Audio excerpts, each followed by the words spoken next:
ونشهد أن لا إله إلا الله وحده لا شريك له ونشهد أن سيدنا وسندنا وحبيبنا ومولانا محمدا عبده ورسوله. أما بعد فقد قال الله تعالى في كلامه المجيد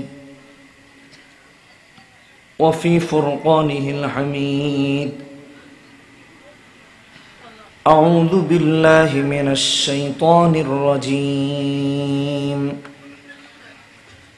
بسم الله الرحمن الرحيم. ألف لام ميم. ذلك الكتاب لا ريب فيه هدى للمتقين الذين يؤمنون بالغيب ويقيمون الصلاة ومما رزقناهم ينفقون والذين يؤمنون بما أنزل إليك وما أنزل من قبلك وبالآخرة هم يوقنون أولئك على هدى من ربهم وأولئك هم المفلحون. وقال تعالى في شان حبيبه إن الله وملائكته يصلون على النبي يا أيها الذين آمنوا صلوا عليه وسلموا تسليما. সবাই নামাজের দরুদ পড়ি। আল্লাহুম্মা সাল্লি আলা মুহাম্মাদ ওয়া আলা আলি মুহাম্মাদ كما صليت على إبراهيم وعلى آل إبراهيم إنك حميد مجيد. اللهم بارك على محمد وعلى آل محمد كما باركت على إبراهيم وعلى آل إبراهيم إنك حميد مجيد. صدق الله العظيم. মার্কাজুল উলুম আল ইসলামিয়া মাদ্রাসার এতিমখানার উদ্যোগে আয়োজিত আজকের এই মাহফিলের সম্মানিত সভাপতি আলহাজ মাওলানা মুজিবুল হক সাহেব,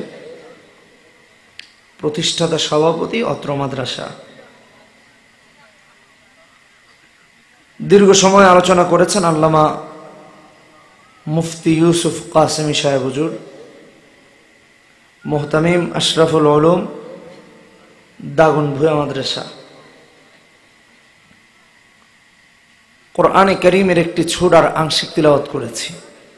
সূরাটির সাথে আমরা প্রত্যেকেই পরিচিত আছি, সূরাতুল বাকারা। আচ্ছা, আমরা কি বলতে পারি কোরআনে কারীমে সূরা আছে কতগুলো? বলেন, সবাই বলেন তো কতগুলো? নাম্বার 1, কোরআনে কারীমে সূরা আছে 114টা। নাম্বার 2, খুব মনোযোগ দিয়া মনে রেখে আলোচনা শুনতে হবে, ওঠাউঠি করা যাবে না। নাম্বার 2, কোরআনে কারীমে পারা আছে 30টি। 30টি পারার মধ্যে এই সূরাটি হলো প্রথম পারায়, আর 114টা সূরার মধ্যে এই সূরাটা দ্বিতীয় সূরা, ফাতিহার পরে এই সূরা। নাম্বার 3, কোরআনুল কারীমের সমস্ত সূরাগুলো 2 ভাগে বিভক্ত, মাক্কি আর আরেকটা হলো মাদানী। এই সূরাটি হলো মাদানী। নাম্বার 4, কোরআনুল কারীমের সমস্ত সূরাতে কিছু আয়াতমালা রয়েছে। এই সূরাতে আয়াত আছে 286টি। সবাই বলেন কতগুলা?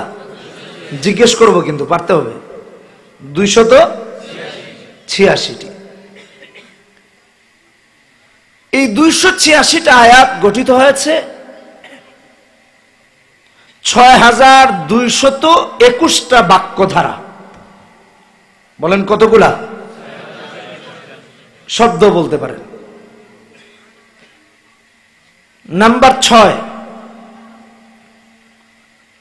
এই 6221টা শব্দে আলিফ বা তা সা এরকম অক্ষর আছে 25,500টা।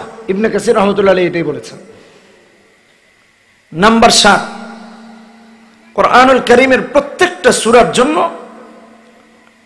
এক বা একাধিক নাম আছে। এই সূরার নাম হলো সূরাতুল বাকারা। নাম্বার 8, সূরার এই নামটা সূরাতে উল্লেখ থাকতেও পারে অথবা সূরাতে অনুল্লেখও থাকতে পারে। যেমন সূরার নাম সূরাতুল ইখলাস। সূরা ইখলাস বলতে আমরা কোন সূরাকে বুঝি? দেখছেন, আপনারাও পারেন। কিন্তু আচ্ছা, কুল হু আল্লাহর শুরু থেকে শেষ পর্যন্ত কোথাও কি ইখলাস আছে? তাহলে সূরার নাম সূরাতে উল্লেখ নাই, কিন্তু সূরার নাম কি? সূরাতুল ইখলাস। সূরার নাম সূরাতুল ফাতিহা, যদিও আরো একাধিক নাম আছে, 55টার অধিক নাম আছে। তাহলে আল ফাতিহা এই শব্দটা সূরার কোথাও আছে? আলহামদুলিল্লাহি রাব্বিল আলামিন থেকে আমিন পর্যন্ত নাই, কিন্তু সূরার নাম কি? সূরাতুল ফাতিহা। সূরার নাম সূরাতে আছে, যেমন ওয়াত্তিনি ওয়াজ-যাইতুন ওয়া তুরি সিনিন ওয়া হাযাল বালাদিল আমিন। সূরার নামই 3, সূরার শুরুতেই আছে ওয়াত্তিন। সূরার নাম বাকারা, কোথায় আছে বাকারা বলেন তো? 67 নম্বর আয়াতে আছে, আন তাযবাহু বাকারা ক্বালু আতাত্তাখিযুনা হুজুয়া। তাহলে এই সূরার নামটা সূরাতে আছে। এটা আপনাদেরকে একটা মোটামুটি আইডিয়া দিলাম। এই সব কিছু মিলিয়ে যে সূরাটি, এই সূরার নাম হলো সূরাতুল বাকারা। কোরআনের মাদানী সূরা।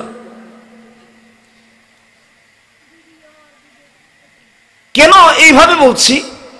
প্রপারলি আজকে কোরআন হাদিসের আলোচনা হয় না। কেন এই সূরার আলোচনা করছি? বর্তমানে মুসলমানদের ঘরগুলা হয়তো গুরুস্থানে পরিণত হয়েছে, নয়তো কাফের মুশরিকদের চরিত্র দিয়ে ভরে গেছে। কোরআন নাই, হাদিস নাই, আমল নাই, সুন্নাত নাই। খুবই সমস্যা চলতেছে।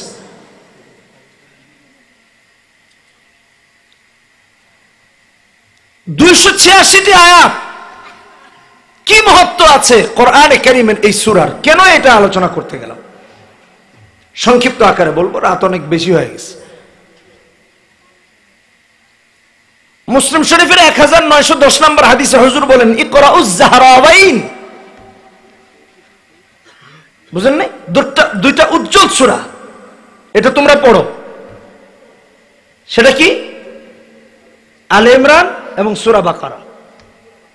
সূরা বাকারা এবং সূরা আলে ইমরান কেন পড়তে হবে? فإنهما تأتيان يوم القيامة كأنهما غمامتان أو كأنهما غيايتان أو كأنهما فرقان من طير صوافا تحاجان عن أصحابهما। الله أكبر বলে খেয়াল করে বুঝতে হবে। এই দুটি সূরার তিলাওয়াত এই জন্য করতে হবে, কিয়ামতের ময়দানে এই দুটি সূরা, দুইটা মেঘ দেখেন না আকাশে, এরকম দুই খণ্ড মেঘ হয়ে, অথবা দুইটা ছায়া হয়ে, অথবা দুইটা উড়ন্ত পাখির ঝাঁক হয়ে এর তিলাওয়াতকারীর সপক্ষে রবের সামনে দাঁড়ায় তার পক্ষে কথা বলবে। কল্পনা এই খোকার, এই একদম এখান থেকে লাঠি দিয়ে পিটা দিব, জোরে জোরে হাসাহাসি করলে একদম এদিকে তাকায় থাকবা, নয়তো এখানে এসে এই তেলাওয়াত করতে হবে এই সূরা। তাহলে এই যে তিনটা কাজ, যেদিন ভাই ভাইকে চিনবে না, মা সন্তানকে চিনবে না, সন্তান মাকে চিনবে না, শুধু নেকি নিয়ে যাওয়ার ভয়ে ইয়া নাফসি ইয়া নাফসি করতে থাকবে, সূরা রবের সামনে দাঁড়িয়ে যাবে, আল্লাহ এ আমাকে তেলাওয়াত করতে তুমি মাফ করে দাও। তো হাত জানে আন আসহাবিহিমা, যারা এই দুইটা সূরা তেলাওয়াত করবে তাদের পক্ষে সূরা বাকারা, সূরা আলে ইমরান রবের কাছে কথা বলবে, আল্লাহ তুমি তাকে মাফ করে দাও। পক্ষ নিয়ে কথা বলবে। তাহলে তিলাওয়াত করার দরকার আছে না নাই? যাদের দরকার নাই তারা উঠে যাইতেছে মনে হয়, তাই না? আচ্ছা যাক যাক, তো যেই কথাটা বলতেছিলাম, এত ফজিলত এই সূরার। এই হাদিসের শেষাংশ হুজুর বলতেছেন, ইকরাউ সূরাতুল বাকারা ফাইন আখযাহা বারাকাতুন ওয়া তারাকাহা হাসরাতুন ওয়া লা তাসতাতিউহা আল বাতালাতু। সূরা বাকারা তিলাওয়াত করো। কেন? যে এটা ধরার মধ্যে, মানে ধরা মানে কি? তেলাওয়াত করা। এই সূরার তিলাওয়াতের মধ্যে আমলের মধ্যে বরকত রয়েছে, আর এই সূরার তিলাওয়াত না করার মধ্যে পরিতাপ আছে। ওয়া লা তাসতাতিউহা আল বাতালাতু আয় আস-সাহারাতু।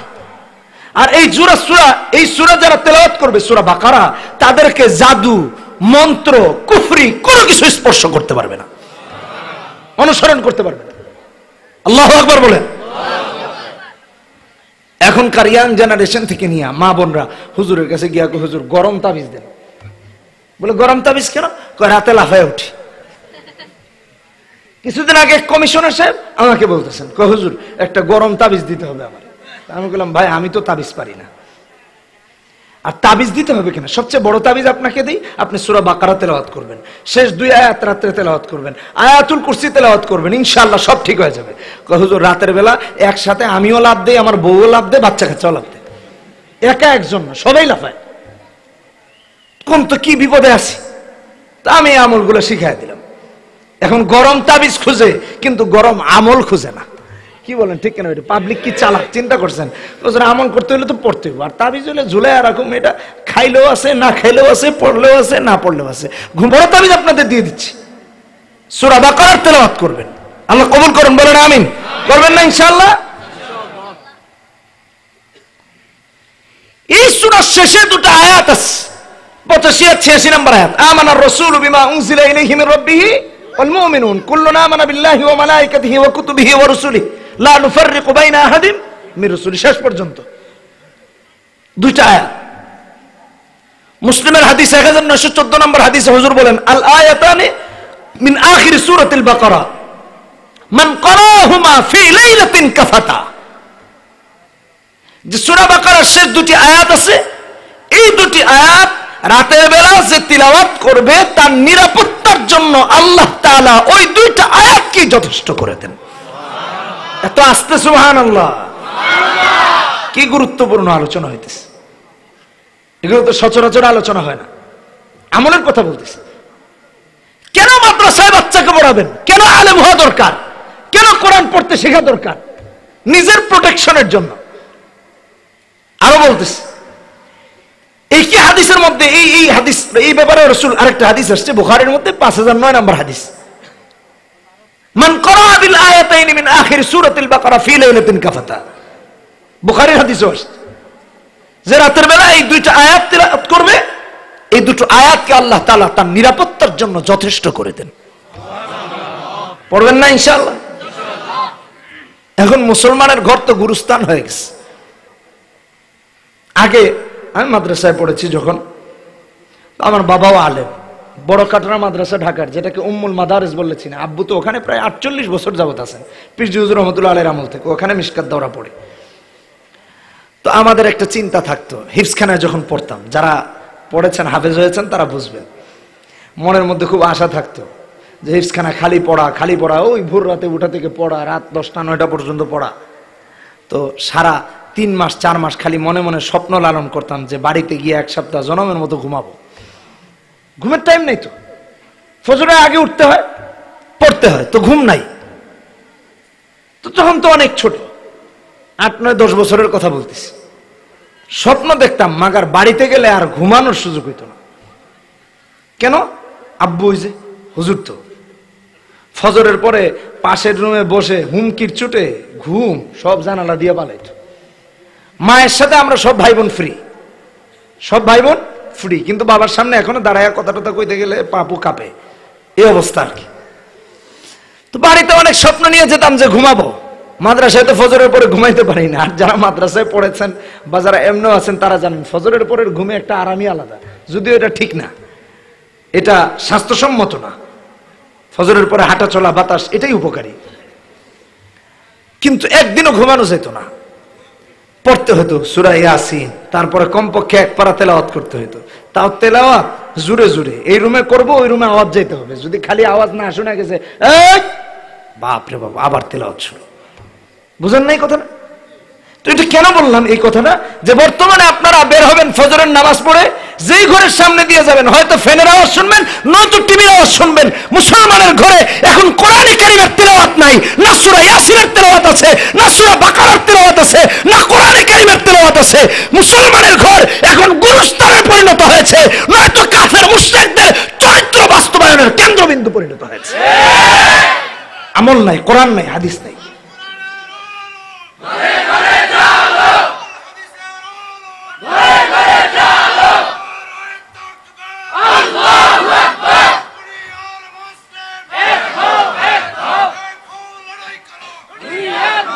কেন বললাম এই কথাটা?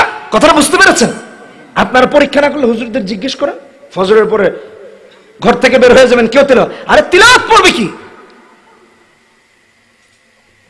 নিজে যে নামাজ পড়ে সুন্নত, ইমামেরটা বাদ দিলাম, ওটা তো ইক্তেদা করে ইমামের বিষয়। নিজে যে সুন্নতে দাঁড়ায় কেরাত সহি নেই, কথা বুঝেন নাই আমার। একদিন এক মসজিদে, তো সেদিন আমার প্রোগ্রাম 3টা, মাগরিবের পর পর এক জায়গায়, তো খুব দ্রুত গিয়ে এক মসজিদে ঢুকলাম। সঙ্গত কারণে ওই মসজিদের ইমাম সাহেব হয়তো ছুটিতে আছেন বা কোথাও গিয়েছেন, তো নামাজে দাঁড়িয়েছি গিয়ে। প্রথম সে তাকবীরই দিতেছে, আল্লাহু আকবার, এমন জোরে টান দিছে হাতে, চিন্তা করলাম আল্লাহরে কি নামাই ফেলবে কিনা। এখন তো নামাজে তো দাঁড়িয়ে গেছি, বিপদ। চিন্তা করলাম যাক, তাকবীরটা উল্টাপাল্টা দিয়েছে, দেখি পরের অবস্থা কি। এই সেম ভুল আবার পড়তেছে, আলহামদুলিল্লাহি রাব্বিল আলামিন নাউযুবিল্লাহি মিন যালিক। এবার পড়তেছে, আমি আর বেশি পড়ে শোনাইলাম না, একটা উদাহরণের জন্য বুঝাইলাম আর কি। কেরাত সহি নেই, কিভাবে তার পিছনে নামাজ পড়ি? নামাজ তো শুদ্ধ হবে না, পুরো গলত কেরাত। আর তাফসীরে বাইজাবি যারা পড়েছেন তারা দেখেছেন, ইমাম বাইজাবি লিখেছেন যে আলহামদুর জায়গায় কেউ যদি আলহামদু বলে তার নামাজ ফাসিদ হয়ে যায়। এখন তো আমার তো দাঁড়ানো দায় হয়ে দাঁড়াইছে, কিভাবে দাঁড়াবো? চিন্তা করলাম এর পরের ভূমিকম্প যা শুরু হয়েছে সূরা ফাতিহায়, তো আরো না দাঁড়ানোর অবস্থা হয়ে গেছে। পাশে আরেকজন, আমি একদম ডান পাশেই ছিলাম। চিন্তা করলাম ভাই আমার পরপরেই যেহেতু বায়ান আছে, তাহলে এখানে এর পিছনে নামাজ পড়লে দেরিও হবে, নামাজও হবে না, আবার পড়া লাগবে। তো এক কাজ করি, আমি পিছনে গিয়ে পড়ে নিই নামাজটা। এখন আমি যখন চলে যাব, আমার পাশে যে মুসল্লি, ও কই হুজুর যায় কই, পাগড়ি টাগড়ি তো মাথায়, আল্লাহ জানে, কারো জুতা টুতা নিয়ে আবার জানি না তো কি চিন্তা করছে। কারণ এরকমই তো নামাজের মাঝখানতে গিয়া জুতার বাক্সে যার জুতাখানা ভালো আছে মহব্বতের সাথে ভালোবেসে নিয়ে যায়। কি বাস্তব না মিথ্যা কথা বলতেছে? সেদিন ওই যে মাহফিলে আসার সময় আপনাদের রোডে কাশপুর ব্রিজ পার হওয়ার পরে হাতের বামে একটা ইন্ডাস্ট্রির মসজিদ পড়ে বড়, আপনারা অনেকে জানেন। এই কুমিল্লা নোয়াখালীর বাসগুলো ওখানে দাঁড়ায়, আমি আর নাম বললাম না, মাশাআল্লাহ প্রশংসা করতে হয় যে বাসগুলো দাঁড়ায় ওখানে নামাজ পড়তে দেয়। তো আমরা যেহেতু মাহফিলে আসি প্রায় দিনে, তো মাগরিবের সময় ওখানে পড়া হয়, মাগরিব আগ পরে দাঁড়িয়েছি, দেখি হ্যাঁ হ্যাঁ সবাই হা উতাস করতেছে। ভাই কি হয়েছে? হ্যাঁ হ্যাঁ আমার নতুন জুতাখানা লয়ে গেছে, ৬০০০ টাকা দাম। আচ্ছা বলেন তো, এই লোক নতুন জুতা হারাইছে, দেখে চিন্তা করলাম বেটার ইমানও এত শক্ত না যে হুজুর মানুষ, আল্লাহ জানে পর থেকে যদি আর নামাজই না হয়, গেলে নামাজে গেলেই জুতা চুরি হয়, তো নামাজই পড়বো না, যা নাউজুবিল্লাহ, তাহলে তো বিপদ। তো আমি মনে মনে কইতাছি, রে ভাই তুমি যেহেতু একটু তাকাইছো, প্রয়োজনে আরেকটু ঘুরে তাকাও, জুতা আমারটাই নিতেছি, অন্য কারোটা না, হুদাই অন্য টেনশন করে মরো না। যেমন মুসল্লি তেমন ইমাম সাহেব, যেমন ইমাম তেমন মুসল্লি। চিন্তা করছেন, ঘুরা তাকাইতেছে, পাশের জন যায় কই, কি কন? আপনারাও তাকাইবেন, ঠিক না? সত্যি না ওই সলিমুদ্দিনের মতো হইবেন? আফসোস, এগুলো সামাজিক ওয়াজ করতেছে। মুসনাদে আহমদের হাদিস ৭৪৮৭ নম্বর হাদিস, হুজুর বলেন, লা তাজআলু বুয়ুতাকুম মাকাবিরা ফাইন্নাশ শাইতানা ইয়াফিররু মিনাল বাইতিল্লাযী ইয়াকরাউ ফীহিল বাকারা। হে মুসলমানরা, তোমাদের ঘরকে গোরস্থান বানায়ো না, মাকবারা বানায়ো না। কেন না? মাকবারা তো ওই ঘর যেই ঘরে কোরআন কারীমের তিলাওয়াত হয় না, এই জন্য ওই ঘরে শয়তানের আখড়ায় রূপান্তরিত হয়। স্টার জলসা ঢুকেছে, স্টার সিনেমা ঢুকেছে, কাফের মুশরিকদের নায়ক নায়িকাদের চরিত্র ঢুকেছে, কারণ কোরআন নাই, কারণ কোরআন থাকলে ফাইনাল্লাযী ইকরাউ ফীহিল বাকারা, যে ঘরে কোরআন কারীমের তিলাওয়াত হয় ওখান থেকে শয়তান পালায়। ফাইন্না শাইতানা ইয়াফিরু মিনাল বাইতিল্লাযী ইকরাউ ফীহিল বাকারা, যে ঘরে সূরা বাকারা তিলাওয়াত করা হবে ওই ঘরে স্টার জলসা থাকবে না। কথা বলে না কেন? স্টার সিনেমা থাকবে, স্টার প্লাস থাকবে, কারণ এগুলো তো শয়তানের জাল। হুজুর বলতেছেন শয়তান পালাবে, শয়তান থাকবে না। নিজের ছেলে পেলে উল্টা পাল্টা হইলে ওইটা ঠিক হয়ে যাবে। ছেলেমেয়েরা শয়তান হয় না? পেছ লেগে গেছে সবার, হুজুর মানুষ কেমনে শয়তান হয়? কোরআনে কারীম খুলেন সূরা নাম 112 নম্বর আয়াত, ওয়া কাযালিকা জাআলনা লিকুল্লি নাবিয়্যিন আদুওয়া শায়াতিনাল ইনসি ওয়াল জিন্নি। মানুষের মধ্যে থেকে শয়তান আছে, জিন্নাতের মধ্যে থেকে শয়তান আছে। এখন কথা হলো মানুষের মধ্যে শয়তান কোনটা? যে আল্লাহকে মানে না, রাসূলকে মানে না, সেই মানুষের মধ্যে শয়তান। কথা বুঝেন নাই? তাহলে এখন যদি বাপ মা ঠিক হয়ে যায় তাহলে নিজের সন্তান ভালো হবে কি হবে না বলেন? কারণ ওটা শয়তানি চলে যাবে। তো 2 দিন পরে হুজুরের কাছে অভিযোগ নিয়ে আসে, কয় হুজুর একটা গরম তাবিজ দেন। সে আবার গরম তাবিজের কথা বলে, হয়েছে কি? কয় হুজুর আমার মেয়েটা এক গান জুটি ছেলেরে পছন্দ করছে, এখন কয় ওর সাথে না বিয়া দিলে মরেই যাবে। তা আমি যদি অনেক আগের একটা ঘটনা আছে অবশ্যই সম্পর্কে, এখন জিজ্ঞেস যদি করা হয় ভাই আপনার ছেলে গান জুটিরে পছন্দ করলো কেমনে, এখন বলবে হুজুর বললেন না, এসএসসি পরীক্ষা দিয়েছিল আর আমার কাছে বায়না করেছিল যে যদি আমি কি বলে এটাকে A+ পাই তাইলে আমারে স্যামসাং আইফোন 10+ দেওয়া লাগবে। এখন এসএসসিতে A+ পাইছে, বাপেও 10+ দিছে, এখন 2++এর যুগে বাবা মা মাইনাস হয়ে গেছে। প্লাসে প্লাসে মাইনাস না, এটা তো গণিতের সূত্র। তো আপনি তো সূত্র বুঝেন নাই, তাই উল্টা পাল্টা হয়েছে। আশ্চর্য অবস্থা। এখন রাতের বেলা শীত নাই গরম নাই, কম্বল গায়ে, সবাই মনে হয় বুঝে নাই। এখন রাতের বেলা কি করে জানেন? হ্যালো, ওই পাশ থেকে কয় জুড়ে ক শুনি না, কয় বেটা আম্মা পাশে থাপড়ায়া কান ফাটায়া ফেলে। সামাজিক ওয়াজ করতেছে, বাবা মাদের সচেতন করার জন্য বলতেছে, অথচ মা জানেও না বাবা জানেও না। আপনি যে ফোন হাতে তুলে দিলেন এই যে টিনেজার ছেলেটার কাছে, 18 বছর 19 বছরের ছেলে মেয়েদের কাছে, 16 বছর 14 বছর 15 বছর 13 বছর 12 বছরের ছেলে মেয়েদের হাতে ফোন উঠে দিচ্ছে। এই ছেলে ভালো থাকবে কি করে? এই মেয়ে ভালো হবে কি করে? ফেসবুক চালায়, টুইটার চালায়, ইনস্টাগ্রাম চালায়, ভাইবার চালায়, হোয়াটসঅ্যাপ চালায়, লাইন চালায়, একের পরে আর নষ্ট হয়ে যেতেছে। সন্তানকে শিক্ষা দেওয়ার কথা ছিল কোরআন, না দিয়ে দিছে মোবাইল। কথা বলেন না কেন? যারা বাবা আছেন সচেতন হন, আল্লাহ হেফাজত করুন, বলেন আমিন। এই জন্য হুজুর বলেছেন লা তাজালু বুয়ুতাকুম মাকাবিরা। হুজুর মুসনাদে আহমদের এই হাদিসে আমাদেরকে শিক্ষা দিলেন ঘরগুলোকে মাকবারা বানিও না, ঘরগুলোকে গোরস্থানে পরিণত করো না। ঘরগুলো কখন গোরস্থান হয় আর ঘরগুলো কখন বাসস্থান হয়? যেই ঘরে কোরআনে কারিমের তিলাওয়াত হয় ওই ঘরটা বাসস্থান থাকে, আর যেই ঘরে কোরআনে কারিম শয়তানের কাজকাম পরিচালনা হয় ওই ঘরটা আল্লাহর রাসূলের পরিভাষায় মাকবারা হয়ে যায়। সূরা বাকারা তিলাওয়াত করবেন ঘরে, আপনি একদিন করেন, মেয়ে একদিন করুক, ছেলে আর একদিন করুক, বাবা আর একদিন করুক, পালাক্রমে করেন, সমস্যা আছে কোনো? আল্লাহ আমল করার তৌফিক দান। আরেকটা হাদিস আপনাদেরকে শোনাই, সহিহ ইবনে হিব্বানের হাদিস 780 নম্বর হাদিস। হুজুর বলেন ইন্না লিকুল্লি শাইইন সানামান ওয়া ইন্না সানামাল কুরআনি সূরাতুল বাকারা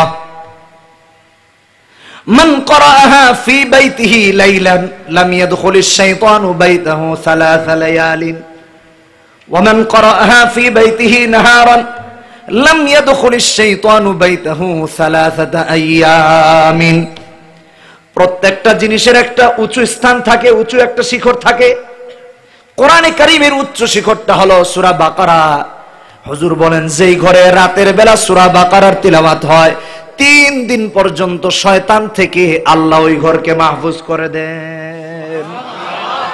3 দিন শয়তান ওই ঘরে ঢুকতে পারে না।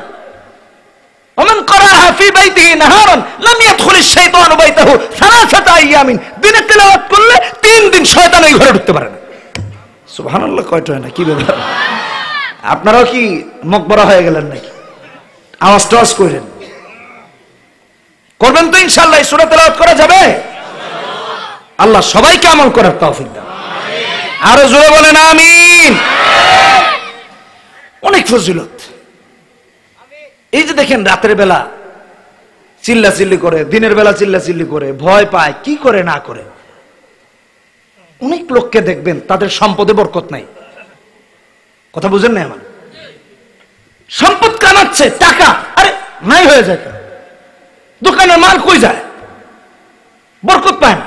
রিজিকে বরকত নাই, খাবারে বরকত নাই, মালে বরকত নাই। এই সূরার মধ্যে একটা আয়াত আছে, যে আয়াতটি আপনি আর আমি আয়াতুল কুরসি বললে চিনি। 255 নম্বর আয়াত, সূরা বাকারার 3 নম্বর পারার প্রথম পৃষ্ঠায় হুজুর বলেন, আল্লাহর যেই বান্দা বান্দি এই আয়াতের তিলাওয়াত করবে, রাতের বেলা তিলাওয়াত করবে, আল্লাহ তাআলা তার জান মালের মুহাফিজ হয়ে যান। হযরত উবাই ইবনে কাব কারিবুল কুররা, মানে কারীদের প্রিন্সিপাল।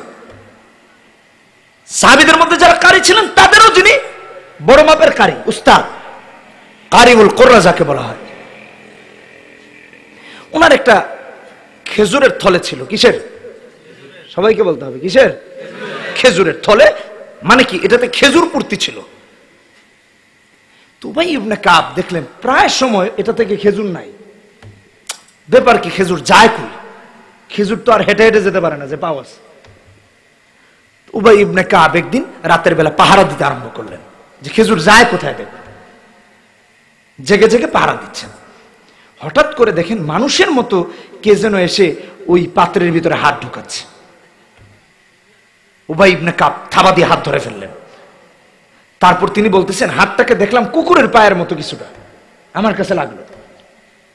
তা আমি থাবা দিয়ে ধরে ফেললাম। এই তুমি কি নাও এখান থেকে? কয় খেজুর নেই। কয় না বলে খেজুর নাও কেন? কয় আপনি তো দয়ালু মানুষ, সবাইরই দান সৎকার করেন, তাই না বলেই নিতেছি। আরে বেটা, দান সৎকার করবে দেখে কি তুই চুরি করে নিবি নাকি? ধরে ফেলছেন। তুমি কে? তোমার পরিচয় কি? সে বলতেছে, আমি জিন্নাতদের মধ্যে সব থেকে শক্তিশালী জিন্নাত। কথা বুঝেন নাই? উবাই ইবনে কাব বললেন, এই যে তোমরা মানুষকে কষ্ট দাও, এই যে যেমন আমার খেজুর নিয়ে যেতেছ, তোমাদের এই অনিষ্ঠা থেকে বাঁচার জন্য আমরা কি করতে পারি বলো? ভাইরা আমার, বন্ধুরা আমার, লক্ষ্য করুন, উবাই ইবনে কাব দেখতে পারলেন কুকুরের পায়ের মতো একটা হাত ঢুকতেছে, থাবা দিয়ে ধরে ফেললেন। পরিচয় জানতে চাইলেন, বলল জিনদের মধ্যে শক্তিশালী জিন। জিজ্ঞেস করলেন, তোমাদের এই অনিষ্ঠা থেকে বাঁচার জন্য আমরা কি করতে পারি, একটু আমাদেরকে শিখায়া দাও, কি করলে পরে তোমাদের থেকে বাঁচতে পারবো। জিন্নাত হযরত উবাই ইবনে কাবকে বলে, যেই ব্যক্তি আয়াতুল কুরসির তিলাওয়াত করবে রাতের বেলা, তাছাড়া এমনিও এই আমল হলো 5 ওয়াক্ত নামাজের পরে আয়াতুল কুরসির তিলাওয়াতের একটা ভিন্ন আমল আছে। কথা বুঝেন না? জিন্নাত বলে, যে ব্যক্তি আয়াতুল কুরসি তিলাওয়াত করে ওই ব্যক্তির কোনো অনিষ্ট আমরা করতে পারি না। হযরত উবাই ইবনে কাব সকাল হলে পরে হুজুরের কাছে গিয়ে হাজির হয়ে যান। আসসালামু আলাইকা ইয়া রাসূলুল্লাহ, আসসালামু আলাইকা ইয়া হাবিবাল্লাহ। হুজুর, রাতের বেলা এই এই ঘটনা ঘটিত হয়েছে। জিন্নাতকে জিজ্ঞেস করলাম, তোমাদের অনিষ্ট থেকে বাঁচতে হলে আমরা কি করতে পারি? জিন্নাত আমাকে বলল, আয়াতুল কুরসির থেকে বড় আমল নাই। হুজুর তাকে বলেন, হ্যাঁ, জিন্নাত যেই তথ্য দিয়েছে সেটা সঠিক। আল্লাহর যেই বান্দা বান্দি আয়াতুল কুরসির তিলাওয়াত করে তার সমস্ত কিছুর মুহাফেজ আল্লাহ রাব্বুল আলামিন নিজেই হয়ে যান, তার কোনো ক্ষতি হয় না। আয়াতুল কুরসির তিলাওয়াত, আল্লাহু লা ইলাহা ইল্লা হুয়াল হাইয়ুল কাইয়্যুম লা তাখুযুহু সিনাতু ওয়ালা নাওম। মনে রাখেন, পারেন তো সবাই? এটা আরেকটা আমল বললাম। যে ঘরে সূরা বাকারার তিলাওয়াত হয় আল্লাহ রহমত নাজিল করেন। সাহাবী উসাইদ ইবনে হুযাইর, বুখারীর বর্ণনা, 5018 নম্বর হাদিস। রাতের বেলা আয়াতুল কুরসির এই সূরা বাকারার তেলাওয়াত করতেছেন, তো পাশে ঘোড়া বাঁধা, এই ঘোড়ার পাশেই তার সন্তান ইয়াহিয়া ঘুমন্ত শিশু বাচ্চা। উনি সূরা বাকারা তিলাওয়াত করতে লাগলেন, ঘোড়া লাফাতে আরম্ভ করছে। উসাইদ ইবনে হুজাইর তিলাওয়াত বন্ধ করে দিলেন, কারণ ঘোড়া লাফিয়ে যদি তার সন্তানকে পদদলিত করে, তিলাওয়াত বন্ধ রাখলেন। তিলাওয়াত বন্ধ করেছেন, ঘোড়ার লাফানো বন্ধ হয়ে গেছে। আবার তিলাওয়াত স্টার্ট করলেন, আবার ঘোড়া লাফাতে আরম্ভ করছে। আবার তিলাওয়াত বন্ধ করেছেন, ঘোড়ার লাফানো বন্ধ হয়ে গেছে। আবার তিলাওয়াত আরম্ভ করলেন, দেখেন আবার লাফাচ্ছে। এক পর্যায়ে আশঙ্কা করলেন যে ঘোড়া যদি এইভাবে লাফায়া তার সন্তানকে পদদলিত করে দেয়, আবার বন্ধ করছে। সাহাবী সকালবেলা হুজুরের কাছে গেলেন, সমস্ত ঘটনা বর্ণনা করলেন। হুজুরকে ডেকে বলেন, হুজুর, রাতের বেলা যখন আমি সূরা বাকারার তিলাওয়াত করতে আরম্ভ করলাম, আমার ঘোড়াটি লাফাতে আরম্ভ করলো। আমার প্রিয় সন্তান ইয়াহিয়া যেহেতু ঘোড়ার পাশে শুয়ে আছে, আমি পার পদদলিত হওয়ার কথা চিন্তা করে তেলাওয়াত বন্ধ করে দিলাম, ঘোড়ার লাফানো বন্ধ হয়ে গেল। আবার তিলাওয়াত আরম্ভ করলাম, আবার লাফাতে আরম্ভ করলো। আবার তিলাওয়াত বন্ধ করে দিলাম, আবার লাফানো বন্ধ হয়ে গেল। আবার তিলাওয়াত করতে আরম্ভ করলাম, আবার ঘোড়াটি লাফাতে আরম্ভ করলো। আবার তিলাওয়াত বন্ধ করে দিলাম, আবার লাফানো বন্ধ হয়ে গেল। হুজুর বুঝলাম না। ঘর থেকে যখন বের হলাম, আকাশের দিকে তাকিয়ে দেখি মেঘমালার মতো কি যেন ছায়া দিয়ে আছে, আর তার থেকে একটা আলো বিচ্ছুরিত হয়ে আসমান পর্যন্ত ছড়িয়ে আছে। হুজুর ডেকে বলেন, তুমি যদি সূরা বাকারার তিলাওয়াত বন্ধ করে না দিতে, তাহলে সমস্ত এলাকার মানুষ সকাল হলে পরে আল্লাহর রহমতের ফেরেশতাদেরকে দেখতে পাইতো। ওই যে আলো বিচ্ছুরিত মেঘের মতো যে ছায়াটা দেখেছো, এটা ফেরেশতাদের রহমতের, ফেরেশতাদের ছায়া ছিল। আল্লাহু আকবার বলেন। এখন বুঝেন, ঘরে যদি সূরা বাকারা তেলাওয়াত করা হয় বা কোরআন তেলাওয়াত করা হয়, শয়তান কেন যাবে না? কারণ রহমতের ফেরেশতা আছে, গজবের সব ভাগে। কথা বলেন ঠিক কিনা বেটি? একদিন এক গার্মেন্টসে আমাকে নিয়েছে, তো আমার ওখানে গার্মেন্টস রিলেটেড কিছু ব্যবসা আছে। যে কোনো কারণে এক জায়গায় ওখানে নামাজও পড়িয়েছি আমি প্রায় 7 বছর। খেতাবতীর ঢাকায় 11 বছর হয়ে গেল মোটামুটি। তো এক মসজিদে 7 বছর জুমা পড়াইছি। তো এক শোরুমে আমাকে নিয়ে গেছে। শোরুমে গিয়ে দেখি, তো আমি জিজ্ঞেস করলাম, দোয়া কেন? কইতেছে, হুজুর ব্যবসা বাণিজ্য বেশি ভালো না, রহমত টহমত যেন আসে, একটু দোয়া করে দিবেন। তা আমি বললাম, ঠিক আছে, কিন্তু রহমত আসবে কেমনে? দেখি এইদিকে নায়কের ছবি, এইদিকে আরেক নায়কের ছবি লাগায় রাখছে, একদম বুঝেন নাই কথাটা? ওই যে শার্টটার পরে মডেল হয় না, আপনাদের মধ্যে তো কতজন আছে মনে হয়, আল্লাহই জানে, মডেলিং আর কি, বুঝেন নাই? শার্ট পরে পিকচার তুলে নায়কদের ছবি এই গ্লাসে ঝুলায় রাখছে একটা, এই গ্লাসে রাখছে একটা, ওই গ্লাসে রাখছে একটা। তো আমি কইলাম, ভাই যত দোয়া করান রহমত আসবে কোত্থেকে? আগেই তো গজব লাগায় রাখছেন। মানুষ চিন্তাও করতে পারে না, রহমতের আশা করে, কি হিসাবে করে তাও জানে না। যে ঘরে এই ছবি ঝুলায় রাখছে ওখানে রহমতের ফেরেশতা আসবে? আমি বললাম, আগে এই ছবি খুলতে হবে, তারপরে দোয়া করান, নিজে দোয়া করেন, তারপর রহমত আসবে। কথা বলেন ঠিক কিনা বেটি? এইগুলাও লাগায় রাখবেন, আবার রহমতেরও তামান্না করবেন, এটা কি করে সম্ভব? রহমতের ফেরেশতা আপনার ঘরে ঢুকবে না। কতটা অজ্ঞ আপনি আর আমি, চিন্তা করে দেখেন।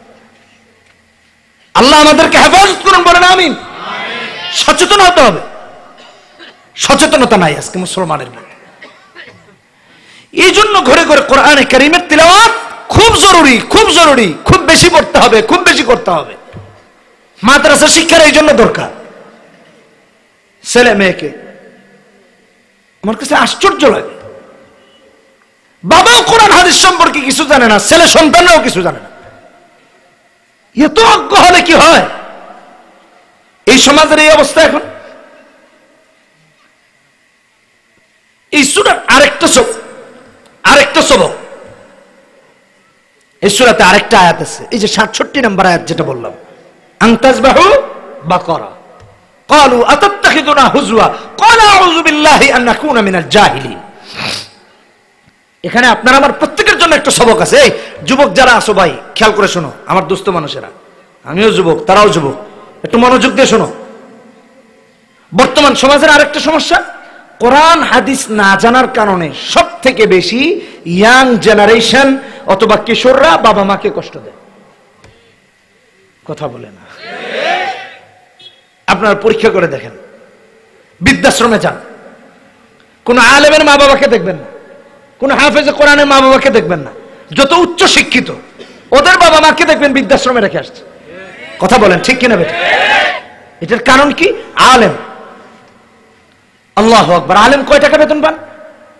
৬,০০০, ৭,০০০, ১০,০০০, ১৫,০০০, ২০, ২৫, ৩০,০০০ তো খুব কম, খুবই কম। অথচ যারা লয়ার, যারা ইঞ্জিনিয়ার, যারা ডক্টর, যারা ডাক্তার, হ্যাঁ, পিএইচডি হোল্ডার, লাখ টাকা, লক্ষ লক্ষ টাকা কামায়। একজন আলেম ৫ থেকে ৭, ৮, ১০,০০০ টাকা কামায়া তার মাকেও খাওয়াতে পারে, বাবাকেও খাওয়াতে পারে। আরেকজন কোটিপতি সন্তান লক্ষ লক্ষ কোটি কোটি টাকা কামায়া শুধু কোরআন হাদিস না জানার কারণে তার ঘরে বাবা মার জায়গা হয় না, হয় বৃদ্ধাশ্রম। সন্তানকে এই জন্য মাদ্রাসায় পড়াবেন, এই জন্য ইলমে দ্বীন শিক্ষা দিবেন। তার জলজন্ত আর জীবন্ত প্রমাণ এগুলা। কয়েকদিন আগে দেখলাম ওই যে এই জায়গার নাম কি যেন, কিশোরগঞ্জ, ৯০ বছরের মাকে কুড়ে ঘরে রেখে ছেলে আলিশান বিল্ডিং এ থাকে, মার খবর নেয় না। আরো তো অভাব নাই। ওই ঢাকার নারিন্দাতে আরেকজনের নিউজ করেছে বিভিন্ন টিভি, আপনারা হয়তো বা শুনেছেন, দেখেছেন, এগুলো ভাইরাল হয়েছে। বাবাকে ফেলে দিয়ে রেখে চলে গেছে, টিভি নিউজ করেছে, সন্তানের খোঁজ পেয়েছে, তারপরও সন্তান বলতেছে বাবাকে নিবে না, তারা রেখে দে। লজ্জা, লজ্জা। কোন মুসলমান তার মায়ের কদর করবে না, কোন মুসলমান তার বাবার কদর করবে না। এটা আজকে 2019 সালে মানতে হবে, শুনতে হবে, দেখতে হবে। মুসলমানের মায়েরা এরকম ভোগবে, বাবারা এরকম ভোগবে, সে মুসলমানই হতে পারে না। কিসের মুসলমান হয়েছে তুমি? কোরআন মানো না, হাদিস মানো না? আশ্চর্য লাগে। সন্তানরা মনে করে কি জানেন, যে আমি তো ৫০,০০০ টাকা বেতন পাই, যদি আমার বাপ মার জন্য ২০,০০০ চলে যায় তাহলে ২০,০০০ কেমনে জমাবো? বুড়া বুড়ি বাদ দাও, টাকা আমার থাকুক। নাউজুবিল্লাহ বলেন। যারা এটা মনে করো তাদের ইহকাল পরকাল দুটাই গেছে। আর যারা মনে করে যে না, আমার মায়ের সেবা করলে আল্লাহ দিবে, বাবার সেবা করলে আল্লাহ দিবে, তাদের জন্য একটা উদাহরণ দিতেছি। ক্বালু আতাত্তাখিযুনা হুজওয়া ক্বালা আউযু বিল্লাহি আন নাকুনা মিনাল জাহিলিন। বনী ইসরাঈলদের মধ্যে একটা হত্যাকাণ্ড ঘটেছে।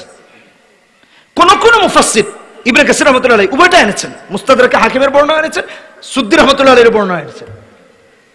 তো এক বর্ণনায় আসছে, বনী ইসরাঈলের এক লোক, সে বন্ধা ছিল, বাচ্চা কাচ্চা নাই। কথা বুঝতে পারছেন? তো ভাতিজা চাচার সম্পদের প্রতি লোভ করে চাচাকে হত্যা করেছে। আর আরেকটা বর্ণনায় আছে, ওই চাচার একটা মেয়ে ছিল। তো ভাতিজা চিন্তা করলো, চাচার মেয়েকে, চাচাতো বোনকে যদি বিয়ে করতে পারি তাহলে চাচার সব সম্পত্তি তো আমার। কথা বুঝেন না আপনারা? চাচাকে হত্যা করেছে। হত্যা করে লাশ নিয়ে ফেলেছে। এক বর্ণনায় এসেছে বাজারে ফেলে রাখছে। আরেক বর্ণনায় আসছে ওই সময়ের কিছু ভালো মানুষ ছিল যারা আল্লাহকে ডাকতো। বুঝেন নাই কথাটা? তো তারা খারাপ মানুষ থেকে আলাদা থাকার জন্য আলাদা একটা গুহা করে সেই গুহায় থাকতো। রাত হলে গুহার দরজা বন্ধ, দিন হলে খুলতো। তো এই ভাতিজা হত্যা করে লাশটাকে তাদের গুহার গেটের ভিতরে রেখে আসতে ফেলে। সকাল হতে দেরি, সুরের মার বড় গলা একটা কথা আছে না, ভাতিজা চিৎকার দিয়ে বলছে, এই যে এই গুহার লোকেরা এই লাশটা হত্যা করছে, মারছে, আমার চাচাকে মেরে ফেলছে। অভিযোগ চাপায়া দিল কাদের উপরে? এই ভালো ভালো মুসলমান মুমিন লোকদের উপরে। আপনারা দেখবেন আজকালকেও হত্যাকাণ্ড হয়, গুম হয়। গুম হয় ফেনীতে, লাশ পাওয়া যায় সিলেটে, আছে না? দেখেন খুন করছে কিন্তু, আর ফালায় রাখছে কই নিয়া আরেক জায়গায়। এটা আজকের ইতিহাস না, বনী ইসরায়েলের যুগ থেকে চলে আসছে। আর পৃথিবীর শুরু থেকে তো আছে। হাবিল কাবুলের উদাহরণ তো আপনারা আরো ভালো জানেন, ওদিকে গেলাম না। সব অপরাধ সবকালেই অপরাধ। কথা বলেন ঠিক কিনা বেটি? আগেও অপরাধ ছিল, এখন করলেও অপরাধ হবে, এতে কোনো সন্দেহ আছে?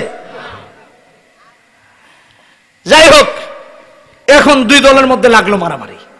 ওই ছেলের পক্ষের লোকেরা এদেরকে চাপাচ্ছে, এরা চাপাচ্ছে তাদেরকে। বিশাল একটা যুদ্ধর পরিস্থিতি সৃষ্টি হওয়ার অবস্থা। কি ব্যাপার, কি হয়েছে? সবাই বলতে লাগলো, শোনো তোমরা মারামারি করো না। এই জামানার পয়গম্বর হযরত মূসা আলাইহিস সালাতু ওয়াস সালাম কালিমুল্লাহ, যিনি রবের সাথে কথা বলে, চলো এখানে মারামারি যুদ্ধ টুদ্ধ না করে, তোমরা শিক্ষিত মানুষ, চলো পয়গম্বরের কাছে যাই, ওনার কাছে গেলে একটা ফয়সালা হবে। আল্লাহু আকবার বলেন। এই এখানে আরো বড় শিক্ষা। ওই জামানায় মানুষ বিপদে পড়লে যেত পয়গম্বরদের কাছে, এখন পয়গম্বর নাই, পয়গম্বর আসার দরজা বন্ধ হয়ে গেছে।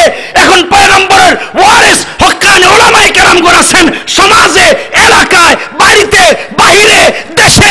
কখনো সমস্যা হলে হক্কানি আলেমরা সমাধান দিবে, তাদের কাছে যেতে হবে, জাহেলের কাছে যাওয়া যাবে না।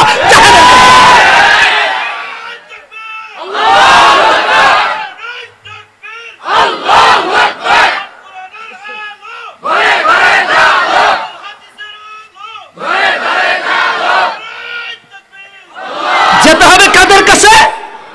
আলেমদের কাছে, কারণ তারা নায়েবে নবী, ওয়ারাসাতুল আম্বিয়া। আলেমদেরকে নিয়ে যা তা হচ্ছে। ইজ্জত দিলে দূরের কথা, অবজ্ঞা করে। আরে আলেমকে ইজ্জত দিলে, হক্কানি আলেমকে, নবীকে সম্মান করা হবে, কারণ এটা তো ওয়ারিস নবী। যা তা পাইবেন না। মুসা আলাইহিস সালামের কাছে গেছে। মুসা আলাইহিস সালাম বললেন, আনতাজবাহু বাকারা, একটা গাভী জবাই করো। এই গাভীর গোশত নিয়ে যে মরছে, ওরা কয় কল ওয়াতাত্তাখিজুনা হুজুয়া। পয়গম্বর আমাদের সাথে ফাজলামি করতেছেন, কি করলেন এটা? মুর্দা দ্বারা বলে দিবে, এটা কোন কথা হইল? মুসা আলাইহিস সালাম, আউযু বিল্লাহি আন আকুনা মিনাল জাহিলিন, মূর্খদের থেকে আমি আল্লাহর আশ্রয় চাই, তোমরা যাও। যাই হোক, পয়গম্বর বলেছেন। এখন ওরা যদি গাভী খুঁজতো আর জবাই করতো, মানে তাহলে হয়ে যেত। বনি ইসরাইলের জাত তো। এখন মুসা আলাইহিস সালামকে প্রশ্ন করে, আচ্ছা পয়গম্বর, এই যে গাভী যে আনবো, এটা কালার কি হবে? বুঝেন নাই কথাটা? মুসা আলাইহিস সালাম বললেন যে এরকম এরকম সফরা, হ্যাঁ, পিতবর্ণের, গাঢ় হলুদ আর কি, যেটা ওরকম আইনো। তারপর আবার বলতেছে, আচ্ছা মুসা আলাইহিস সালাম, এই যে গাভীটা যে আনবো, এটা ইয়ং হবে না ছোট বাচ্চা হবে না বুড়ো হবে? মুসা আলাইহিস সালাম আবার বললেন, এগুলো এই ধারাবাহিক এই আয়াতগুলোতে আছে, 67, 68, 89, 90 নম্বর আয়াতগুলোতে, কি কয় 68, 69, 70, 71 এই আয়াতগুলোতে আছে। আমি সংক্ষেপে বলতেছি, রাত অনেক হয়ে গেছে। তো বলতেছে, আচ্ছা ঠিক আছে, এটা গেল। আচ্ছা গাভী দিয়ে হাল চাষ করলে সমস্যা নাই তো? দেখেন আরেক পেশ লাগাইছে। মুসা আলাইহিস সালাম বললেন, না, এটা কোনো কাজেও ব্যবহৃত হতে হবে না, হওয়া যাবে না, এবং এটা দিয়ে হাল চাষ করা গেছে, এরকম কি গাভী হলে হবে না। এখন এরা এই গাভী খুঁজতে খুঁজতে হয়রান। এটুক পর্যন্ত মনে রাখেন, গাভী খুঁজতেছে, পাচ্ছে না। গাভী পাওয়া গেল এমন জনের কাছে, তার পরিচয় একটু বলি। এক ছেলে ছিল, সে বাবা মায়ের খুব বাধ্য করত, মা বাবার সাথে সদাচরণ করত। তার বাবা মারা গেছেন, মাকে নিয়ে একা একা বাস করে। কিন্তু যখন বাবা ছিলেন, বাবা মায়ের এত বাধ্যগত ছিল যে একদিন বাবা ঘুমাচ্ছেন আর তার সাথে এক বণিক দলের দেখা হয়েছে, ব্যবসায়ী আর কি, হীরার খণ্ড, ডায়মন্ড নিয়ে যাইতেছে। তো ওই যুবককে বলে, এই এটা তুমি কিনবা? বলে হ্যাঁ কিনবো। কথা বুঝেন, খেয়াল করে। বলে দাম কত? তো বলছে দাম এত। মনে করেন যে বলছে 70,000।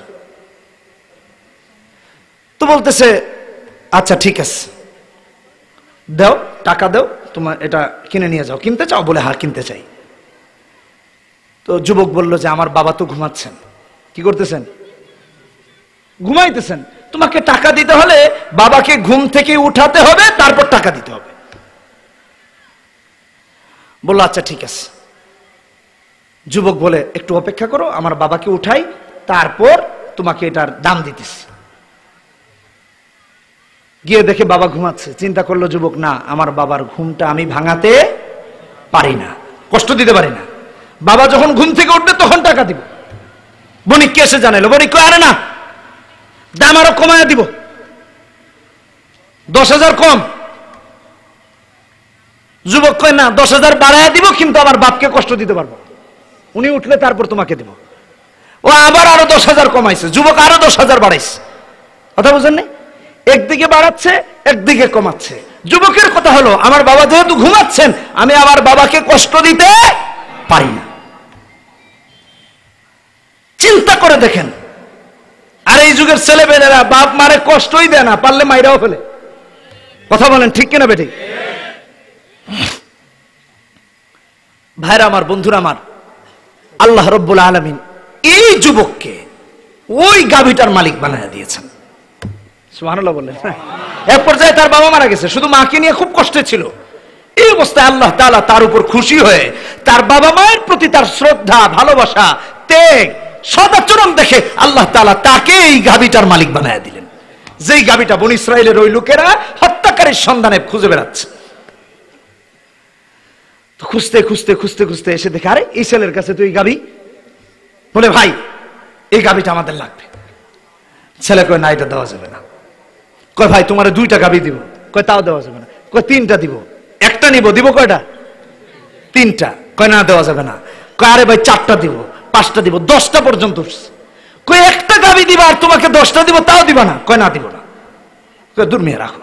মুসা আলাইহিস সালামের কাছে আবার গেছে, গিয়া কয়, পয়গম্বর এমন গাভীর কথাই কইলেন, গাভী পাইলাম মাগার 10টা দিব, তাও দেয় না, এটা কি করে সব? মুসা আলাইহিস সালাম বলে দিলেন, যাও তার কাছেই যাও, সে যা বলে, যেভাবে বলে সেভাবেই নিয়ে আসো, যদি তোমরা এই হত্যাকারী বের করতে হয়। আল্লাহু আকবার বলেন, আল্লাহর হিকমত। আবার গেছে, গিয়া কয়, ভাই আচ্ছা ঠিক আছে, বেশি মোলামুলির দরকার নাই, ভাই তোমার গাভী এক পাল্লায় রাখো আর এক পাল্লায় আমরা স্বর্ণ রাখি, 2টার ওজন করে স্বর্ণ আর গাভীর ওজন সমান সমান করে তোমার স্বর্ণ দিব, আর এই গাভী আমাদের লাগবে। যুবক কয়, ঠিক আছে এখন দেওয়া যায়। আল্লাহু আকবার কেউ কইল না। দেখেন, এত স্বর্ণের মালিক আল্লাহ তাকে বানায় দিয়েছেন কেন? তার একটা কারণ, সেটা হলো সে বাবা মায়ের সাথে অসদাচরণ করে নাই, এই জন্য আল্লাহ তাকে বরকত দিয়েছেন। গাভী নিয়ে হাজির, জবাই করা হলো। তারপর জবাই করে এটার গোশত নিয়ে ওই মাইয়তের গায়ে লাগানো হয়েছে। মাইয়ত লাফ দিয়ে উঠে গেছে, উঠে বলতেছে, আমার ভাতিজাই আমাকে হত্যা করছে। আল্লাহু আকবার বলেন। পয়গম্বরদের কাছে গেলে কি সমাধান পাওয়া গেছে? এখন হক্কানি আলেমদের কাছে গেলে পাওয়া যাবে কি যাবে না বলেন? জোরে বলেন। যাবে, যেতে হবে। আমার যে বিষয়টা ছিল এখানে, যে যারা মনে করে মায়ের জন্য খরচ করলে, বাবার জন্য খরচ করলে, মা বাবার সাথে সদাচরণ করলে সম্পদ কমে যায়, এটা ভুল।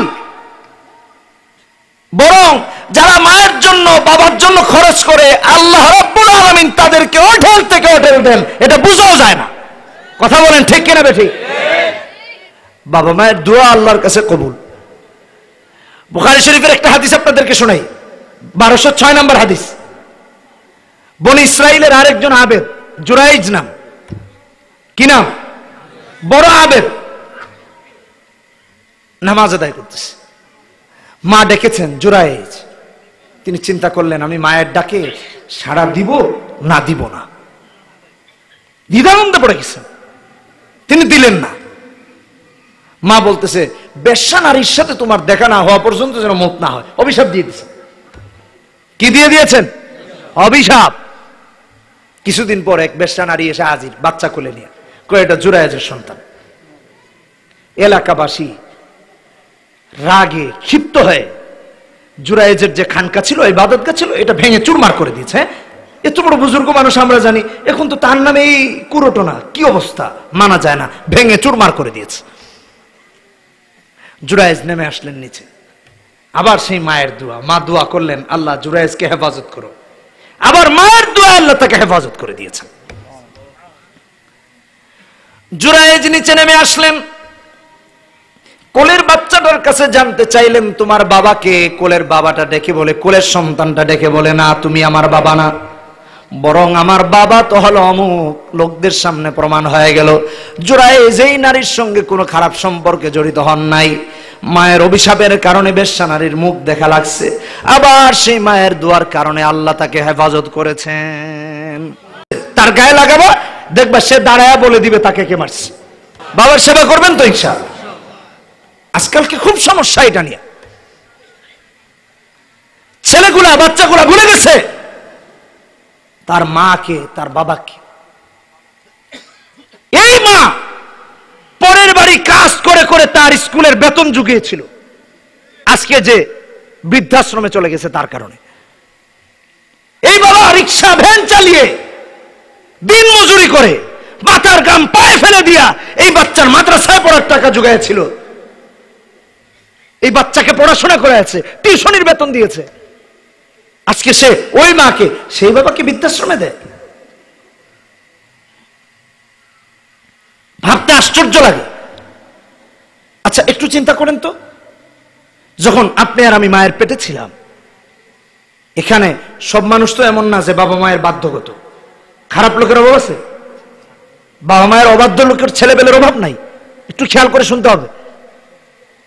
মা শ্বশুর বাড়িতে শ্বশুরকে খুশি রাখতে গিয়ে, শাশুড়িকে খুশি রাখতে গিয়ে, স্বামীকে খুশি রাখতে গিয়ে, সম্বন্ধী কি বলে এগুলা আমি তো সব বুঝি না, ওই যে জামাইয়ের ভাইটাই কি বলে, দেবর টেবর কি, এইসব খুশি রাখতে গিয়ে সারাদিন কাজ করছে, অথচ পেটে আপনি আর আমি 10 মাস 10 দিন ছিলাম। বিছানায় গিয়েছে, রাতে ঘুমাইছে, কি ঘুমাবে, ক্লান্ত দেহ।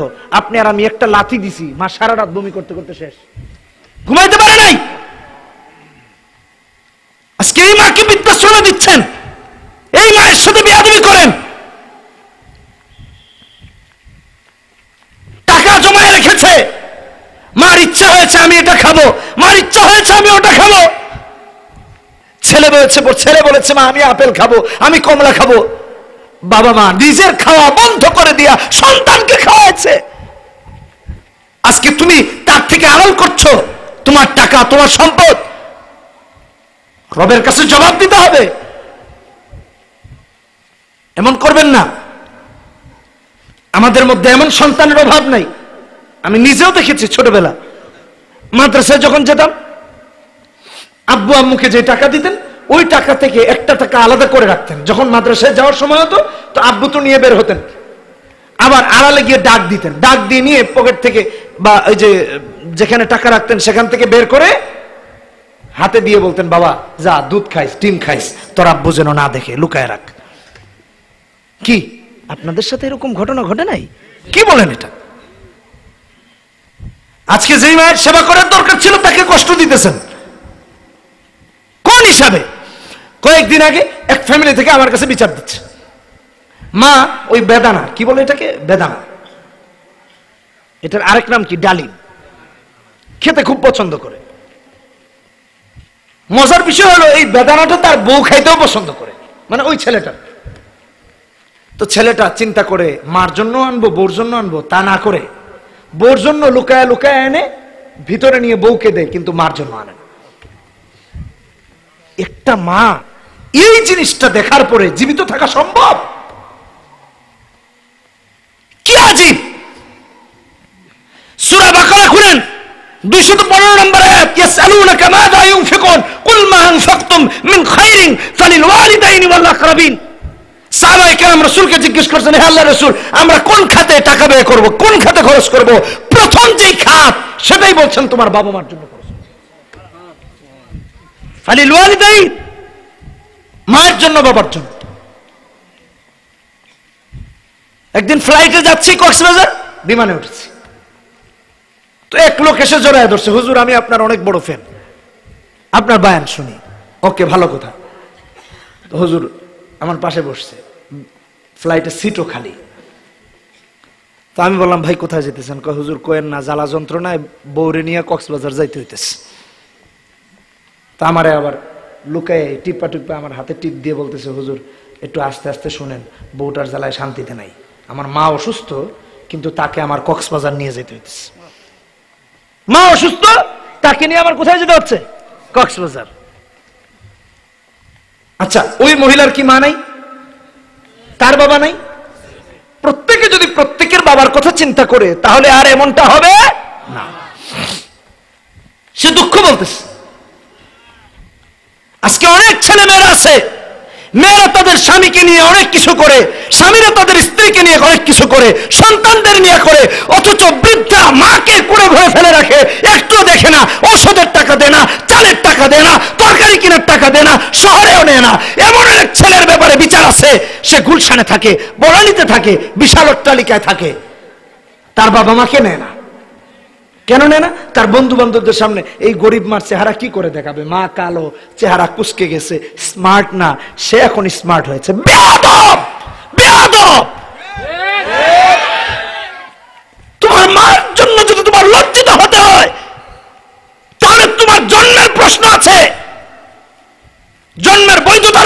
বলেছে মায়ের সাথে বেয়াদবি করো, বাবার সাথে বেয়াদবি করো, আর তুমি তোমার বন্ধুকে তোমার মাকে দেখাতে হবে কেন? ইসলাম কি এটা বলেছে? মা আনস্মার্ট, তাই বন্ধুদের সাথে দেখা করাতে পারবে না, মানুষের সামনে মাকে দেখাতে পারবে না, তো তোমার পরিচয় কি বাবা মা ছাড়া? কি বুঝাতে চাচ্ছ তুমি? শিক্ষিত হয়ে গেছে। এক কথা স্পষ্ট জেনে রাখেন, যে সন্তান শিক্ষিত হয়ে যে শিক্ষায় শিক্ষিত হোক, হাজি হোক, গাজী হোক, শহীদ হোক, যাই হোক, মায়ের সাথে বেয়াদবি করবে, বাবার সাথে বেয়াদবি করবে, তার জান্নাত হারাম হয়ে যাবে যদি সেই বাবা মা অভিশাপ দেয়। জুরায়েজের মতো বুজুর্গ ব্যক্তির অভিশাপ লেগে গেছে না মায়ের? বুখারীর হাদিস বললাম তো একটু আগে। আবার আরেকটা বর্ণনা শোনাইছি আপনাদেরকে তাফসীরে ইবনে কাসির থেকে, যে যুবক মাকে বাবাকে সেবা করেছে, আল্লাহ তাকে ফুটায় দিয়েছেন। সুবহানাল্লাহ। ইসরায়েলি রওয়ায়াত, বাট এটার মধ্যে শিক্ষণীয় আছে। বাবা মায়ের সাথে সদাচরণ করবেন তো ইনশাআল্লাহ? সবাই বলেন ইনশাআল্লাহ। আল্লাহ কবুল করুক, বলেন আমিন। যালিকাল কিতাবু লা রাইবা ফীহি, আলিফ লাম মিম হুরুফে মুকাত্তাআত মুতাশাবিহাত। এর অর্থ কে জানেন? এরপরে আল্লাহ বলতেছেন এটা এমন কিতাব যাতে কোনো সন্দেহের অবকাশও নাই। এটা কোন কিতাব? কথা বলতে হবে সবাইকে। কি? জোরে বলেন কি? কোরআন। কোরআনকে কোরআন কেন বলা হয়? এই তামাম পৃথিবীতে যত কিতাব আছে সব থেকে বেশি পঠিত কিতাব কোরআন, এই জন্য এটাকে কোরআন বলা হয়। হুদাল লিল মুত্তাকিন, এটা মুত্তাকিনদের জন্য পথ নির্দেশিকা। তবে একটা জিনিস বলে রাখি, পৃথিবীর যত গ্রন্থকার, যত লেখক আছে, তারা তাদের সম্পাদকীয় বা তাদের অভিমতের ওখানে লিখে দেয় যে এই বইয়ে ভুল ভ্রান্তি আপনারা ক্ষমা করে জানাবেন, ইত্যাদি ইত্যাদি অনেক কিছু লিখে দেয়। কিন্তু পৃথিবীর একমাত্র গ্রন্থ কোরআনে কারীম, যার প্রথমে আল্লাহ চ্যালেঞ্জ করেছেন কোরআনে কোনো ভুল থাকবে দূরের কথা, সন্দেহ থাকবে দূরের কথা, সন্দেহের অবকাশ নাই। এত বড় কিতাব আপনি আর আমি পেয়েছি, এত সুন্দর কিতাব পেয়েছি, এরপরে যদি তার আমল না করি, তা না পড়ি, তাহলে এর চেয়ে আর কপাল পোড়া জাতি কেউ হতে। পড়বেন তো কোরআনে কারীম ইনশাআল্লাহ। এর মধ্যে আল্লাহ তাআলা অনেকগুলো আপনাকে আমাকে সবক দিয়েছেন। গায়েবের উপর ঈমান আনতে বলছেন, কোরআনের উপর ঈমান আনতে বলছেন, এবং পূর্ববর্তী যত কিতাব আছে এগুলোর উপর ঈমান আনতে বলছেন। হ্যাঁ, সালাত কায়েম করতে বলছেন, আখিরাতের উপর ঈমান আনতে বলছেন। যারা আনবে আল্লাহ বলেছেন উলাইকা আলা হুদাম মির রাব্বিহিম ওয়া উলাইকা হুমুল মুফলিহুন। বলেন কি? ওয়া উলাইকা হুমুল মুফলিহুন। এই মুফলিহুন, এই সফলতা কোন সফলতা জানেন? JSC, ZSC, SSC, MBBS, FRCS, ডাক্তার হয়েছে, বিসিএস পরীক্ষা দিয়েছে, এরকম নাকি? চাকরির ইন্টারভিউ দিয়েছে, কামিয়াব হয়েছে, এরকম না। কিন্তু আল্লামা তাকি উসমানী বলেন এই সফলতা তো হলো এমন সফলতা, আরেকটা ফালাহ, আজানের মধ্যে মুয়াজ্জিন বলে হাইয়া আলাল ফালাহ, ফালাহের দিকে আসো, নামাজের দিকে আসো। অর্থাৎ নামাজ আদায় করলে পরে, কায়েম করলে পরে এমন ফালাহ অর্জন করা যায়, এমন সফলতা অর্জন করা যায় যে ব্যক্তি দুনিয়ায়ও সফল, আখিরাতেও সফল, মিজানেও সফল, পুলসিরাতেও সফল, সমস্ত জায়গায় সফল হয়, কবরে, হাসরে, মিজানে, পুলসিরাতে সফল হয়ে আল্লাহ রাব্বুল আলামিনের জান্নাতি হয়ে যায়। এই জন্য কোরআনে কারীমের তিলাওয়াত করবেন তো ইনশাআল্লাহ, সালাত কায়েম করবেন তো ইনশাআল্লাহ, বাবা মায়ের সাথে বেয়াদবি করবেন না তো? সত্যি বলেন, করবেন? কোরআন ঘরে তেলাওয়াত করবেন তো? বাচ্চাদের আলেম বানাবেন তো? হাফেজ কোরআন বানাবেন তো? কে কে রাজি আছেন একটু হাত তুলে আল্লাহকে দেখায় দেই তো। বলেন হে আল্লাহ,